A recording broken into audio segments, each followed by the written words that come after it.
Palestinians in Gaza. The militants, designated as terrorists by the US, fired waves of rockets into Israel and arrived by sea and even in paragliding. Magandang gabi po sa inyo lahat, mga minamahal na tagapakinig ng salita ng ating Diyos. Ngayon naman po ang pag-aaralan natin ay tungkol po sa Hamas at saka sa Israel na nangyayari po sa ngayon. So, sino nga ba ang Hamas? Ano ang pakay nila sa Israel? So, ang Hamas po ay opisyal na Islamic Resistance Movement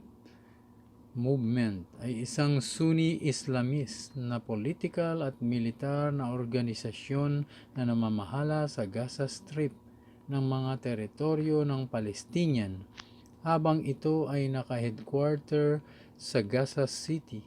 Mayroon din itong presensya sa West Bank kung saan kontrolado ng PETA.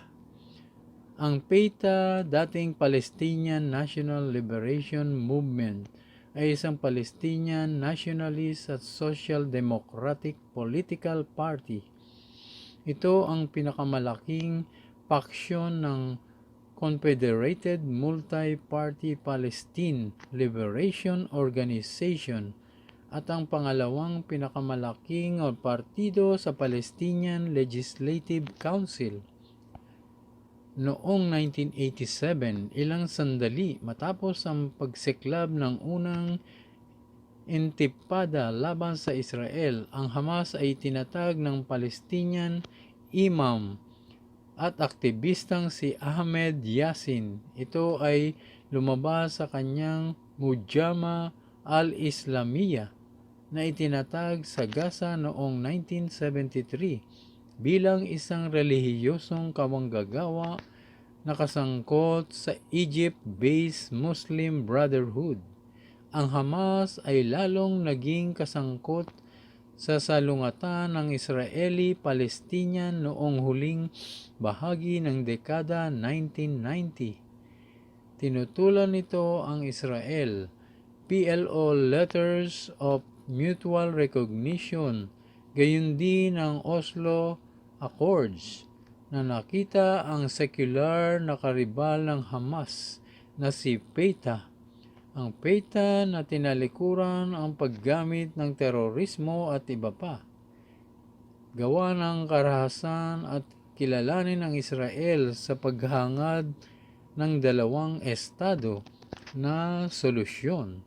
Patuloy na itinaguyod ng Hamas ang armadong paglaban ng Palestinian. Nanalo ang Hamas sa 2006 Palestinian Legislative Election. Nakakuha ng mayorya sa Palestinian Legislative Council at pagkatapos ay kinuha ang kontrol sa Gaza Strip mula sa PETA kasunod ng digmaang sibil noong 2007. Simula noon, pinatakbo na nito ang Gaza bilang isang mapang-aping estado ng isang partido. Ang mga gawain ng Hamas ay mag-suicide bomber. Isa rin silang terorista. Noon pa man, simula nang sinakop ng Israel ang Jerusalem na utos ng makapangyarihang Diyos na kanya nga ibinigay na sa Israel ang lupaing ito. At kaya mula noon hanggang ngayon ay hindi matanggap ng mga Palestinian ang pagsakop sa kanilang lugar na kung saan ay nakatira na nga ang mga Israel.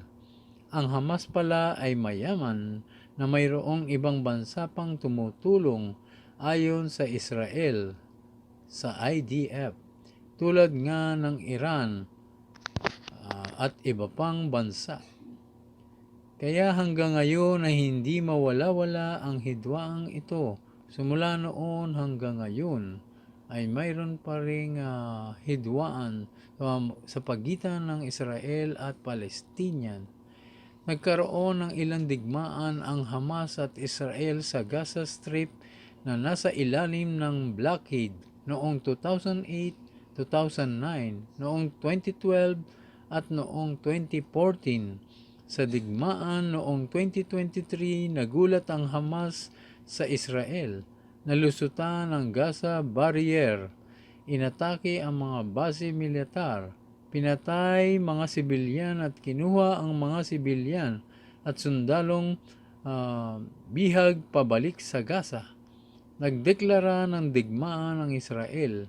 Inatake ang Gaza at nangakong wawasaki ng Hamas.